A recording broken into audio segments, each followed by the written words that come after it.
On this edition of Nyberg, we're going to talk gadgets with what I call a gadget guy, Lon Seidman. Thank you very much. Thanks for having me. Lon.tv. That's right. Yep. So let's talk about that.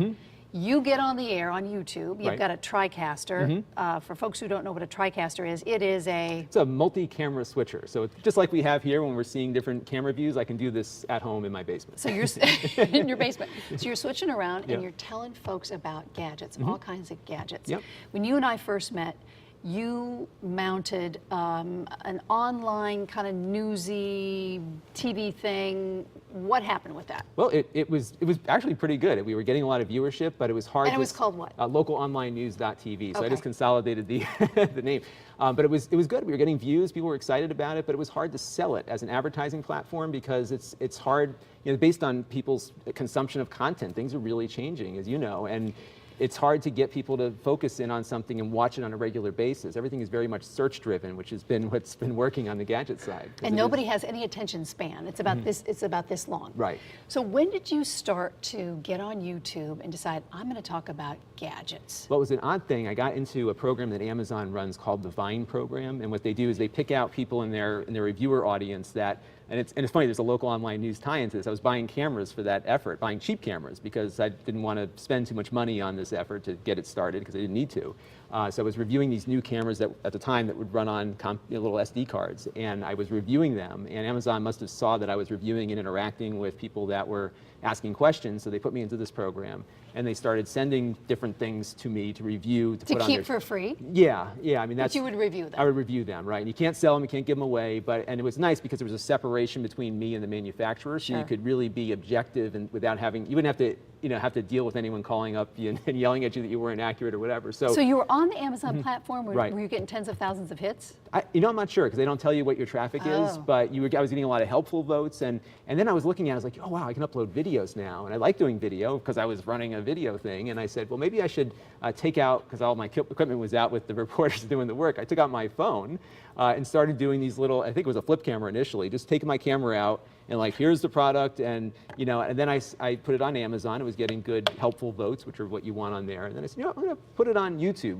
Why not? So put something up. I had one of the first ones was an external hard drive, something you would buy at the office supply store. Sure. Totally boring device. You plug it into your computer. So you sat there and said, I'm going to tell you about this external hard drive. Right, it was me with my little phone here telling me that, and I looked at it, and it took all of 45 seconds or a minute and a half to talk about this hard drive and how it worked. I put it up on YouTube. I didn't give it a second thought because I was focused on other things. And about 3 months later, I come back and look at it, and I've got 17,000 views on this hard drive. That's Half pretty of them huge. from India, of all places. I'm like, wow, this is really something. So I started doing a rinse and repeat on that, which was take my phone out, review some other thing, put it up on YouTube, and eventually got to a point where I could almost predict that, this name brand product will get, not exactly how many views, but it will get viewed. And that's how I got started. And then I started putting myself into the video. I bought a lower cost version of the TriCaster called the Blackmagic ATEM. And I put myself in front of the camera and just started doing the same thing, but switching live while I was recording. All the while thinking, I'm in my basement and I'm talking to people that I don't know about, but I'm just getting information out there. Where does the passion come for gadgets? I've been a gadget nut my whole life. Tell me about it. It comes from my grandfather and my father. So I think my grandfather moved to this country in the turn of the century. From where? From Russia or Poland. We're not really sure. He was born kind of running away from Russia and never knew his birthday. I mean, it was such a story. And he came to the United States. He opened up a record store in Brooklyn, and he would repair record players during the, because he had a knack for electronics and whatnot. He takes credit for having, or took credit for having the first car stereo, even though we could never prove it. So he was, it was just one of those things that's kind of ingrained in our genetics. So my father was an electrical engineer. He worked on some of the batteries that they used on the life support system for Apollo. So there was all these things that I think just I had in me, and my father was always bringing home stuff. Like, we got the Atari right when it came out. We got a VCR right when it came out onto the market. So we had all this stuff all around all the time, and I just kind of got into it that way. So then you launched Lon.tv. So if you go on YouTube, we can see you doing, and you've got video after video after video. Yep. Okay, you brought a bunch of stuff. Sure. Let's go through it because folks are going to learn Right. from what you know. So well, I hope they'll learn something because I learn all the time. That's what's fun about this. What's been fascinating to me is, because we can get all this techno-lusters, lots of techno-lusters on YouTube, which I don't, discredit them for doing that. I think Techno-lusters? Yeah, people that really go out and buy the expensive stuff and like review it with beautiful production quality. I'm good enough, But what's been amazing to me is that what people haven't really been focusing on is the low end of the market. And it's Okay, been let's low end of the market because everybody wants the latest gadget, right. the So latest iPhone. we all want the iPhone. We all want all this stuff, and a lot of people can afford to buy these nice things. They can buy the Even new if they MacBook. can't, they got to have it. Right, they got to have it or whatever. But what's been happening is that there's been these little devices coming out that are under $200. This is a full Windows PC right here. This is the Intel Compute Stick. And what happens with this? What do you use? So you plug it into for? the side of your TV. Hook a keyboard. You can hook like a wireless keyboard up to it, and you've got got slots. Yep, and you've got yourself a computer.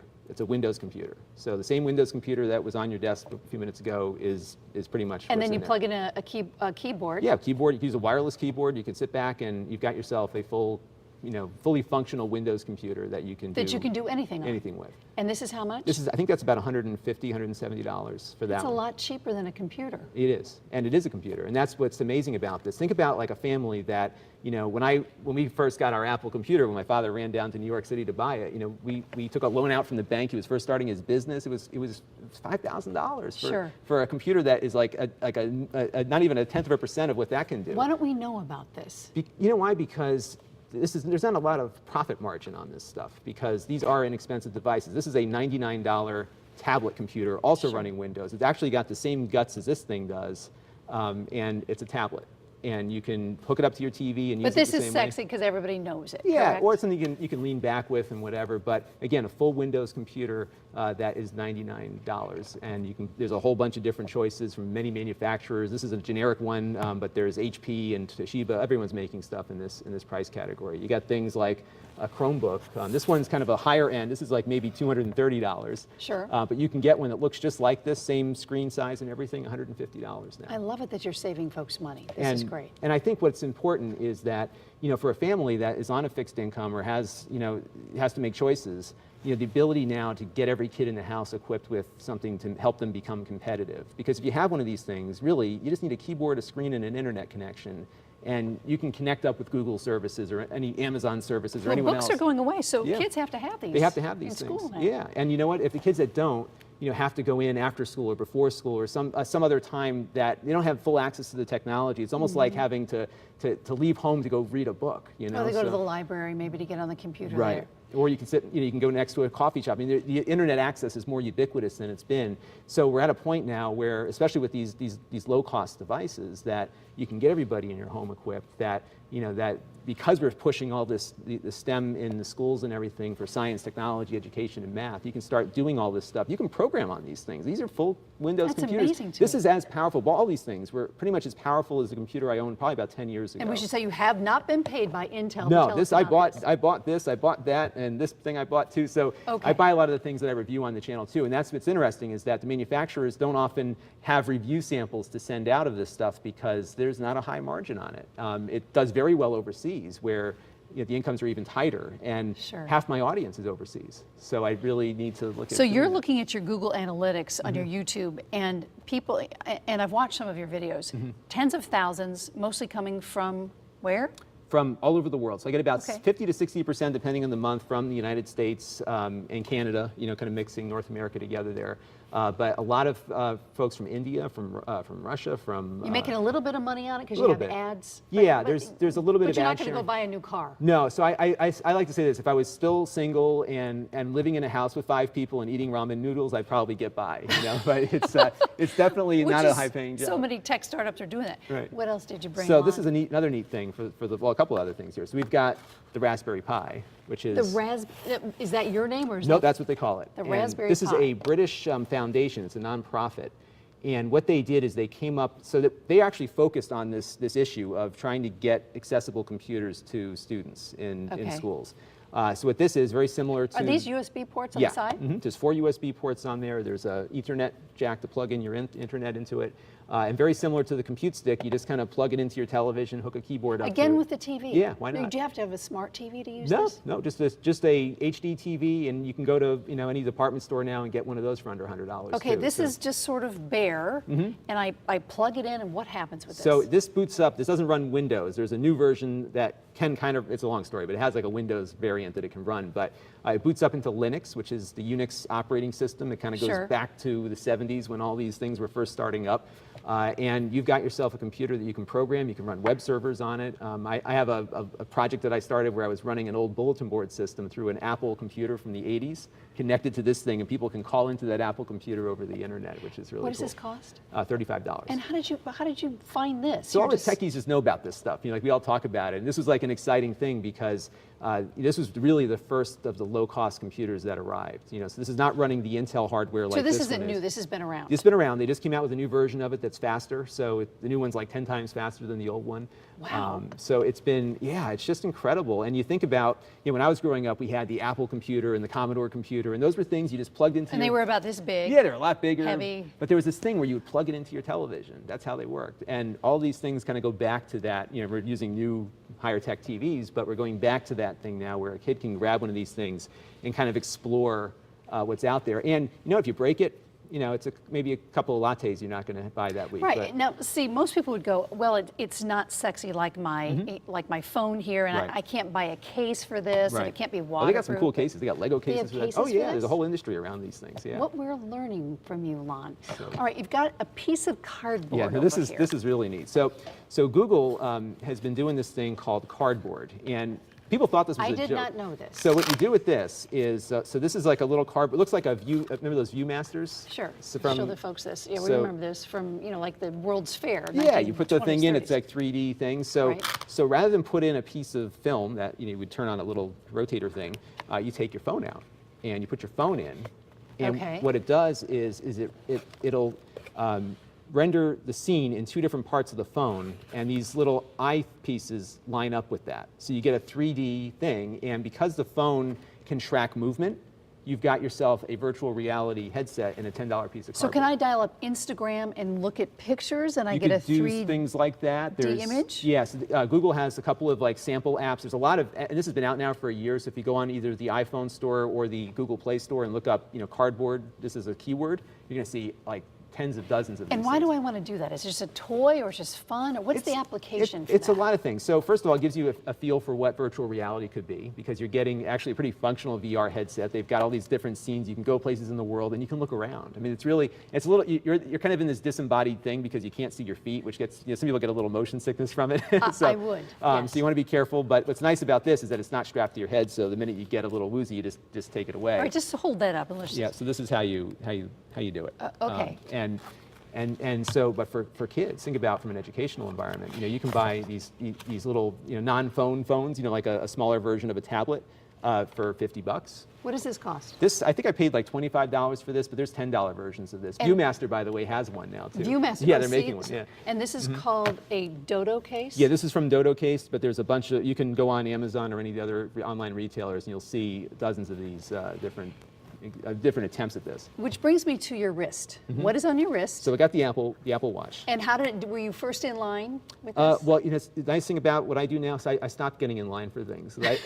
Because I don't have time for this. What happened You're a was, father now. I'm a father, I got things to do, and there was one day, so I made the mistake one year of pre-ordering the iPhone for store pickup, thinking that I could just walk in, and then I'm And like you can't. trapped in line for 3 hours, and now you've got to sit there, because if you walk away, you don't get your phone, which you already paid for. Can you take this off and can we show folks sure. what this looks like? Yep, so this is the sport version, so this one. What does that mean? So they've got like 3 different versions. So this Okay. one starts at there's a smaller one that my wife has that's $350. This is the $400 version. Okay. Then you can go up to the regular Apple Watch version, which has a stainless steel case and a sapphire face on it. So it's a little bit higher quality construction. And then you can go up to like the $10,000 gold edition. But Now, I I like gadgets, but I haven't bought one of these because I'm constantly with the readers. Right. This is small. It is small. Do you find it small, and what do you use Well, you know what's funny the is, watch for? if I wasn't running the YouTube channel, I probably wouldn't have bought it, because I haven't worn a watch since I was in like elementary school. See, I'm old school, so you my, got- my watch is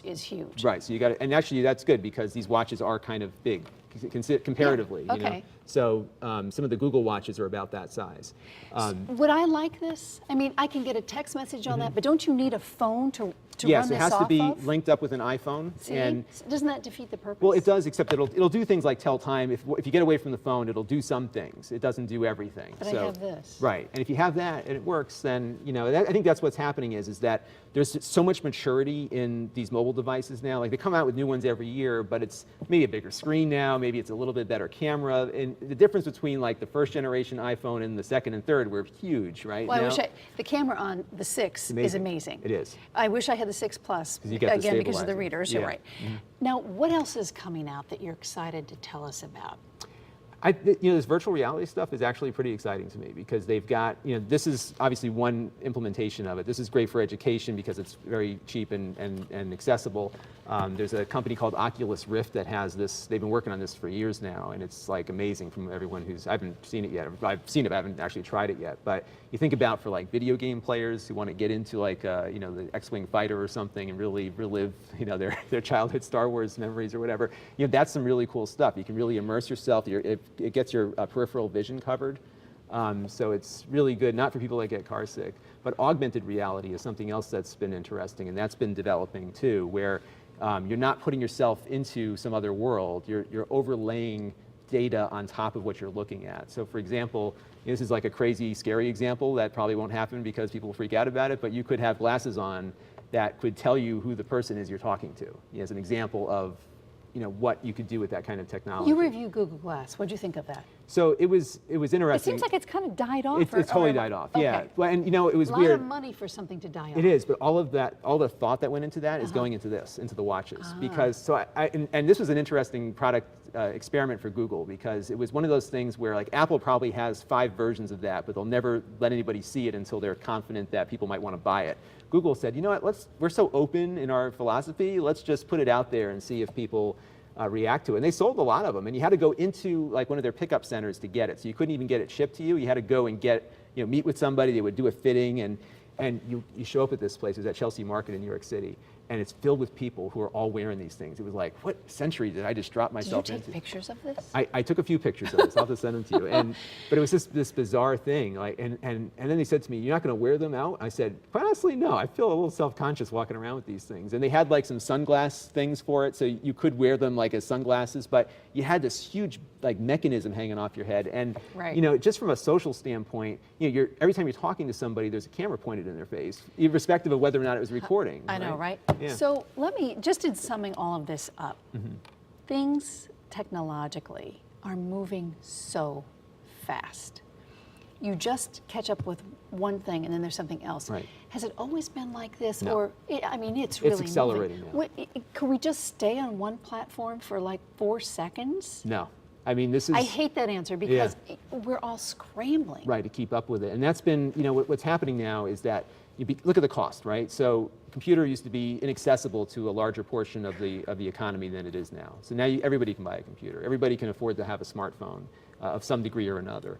And so you got more people out there, there's certainly more competition, there's more use of those things. And what's been interesting is how all these technologies that are complementary, so you think about how useless the smartphone would be if we didn't have a fast network to use it on, right? The networks have built themselves up at the same time. And all of the barriers, you talk about media, all of the barriers towards producing things, the scarcity of the distribution was why you could build a studio like we're in right now, because it cost a lot of money to reach a lot of people. Now me in my basement and half a gazillion other people are all broadcasting themselves. Are broadcasting themselves also. So it's commoditized the content to a point where it's very hard now to get at what is maybe truthful versus not. Well, the hacking is crazy. Yep, the hacking If you is- think about the banking industry, if you think about anything, Yep.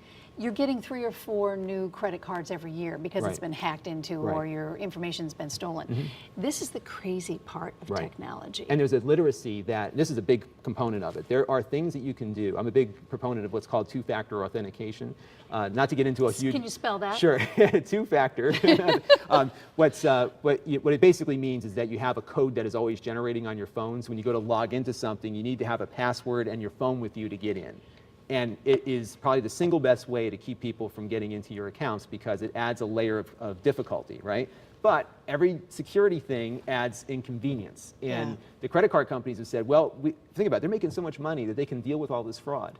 And still, it's costing them millions right, and and it's millions of dollars. inconveniencing their customers, but nobody's saying, hey, enough of this already. That's why the Apple Pay and the Google Pay now, where you can pay with your phone, and Google and Apple, which are much better at security perhaps than the department store you're going to is, because they're focused on it versus, retailers are focused on retailing, not on security.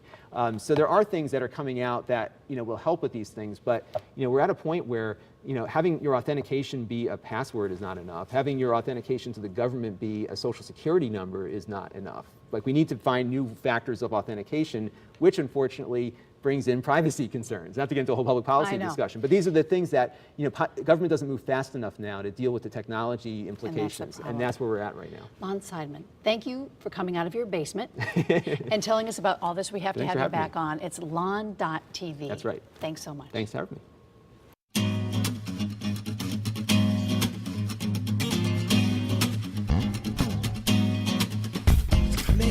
Pursuits when one this in. Who is this girl? Spend all night kissing, and if one was right here, then who else is missing?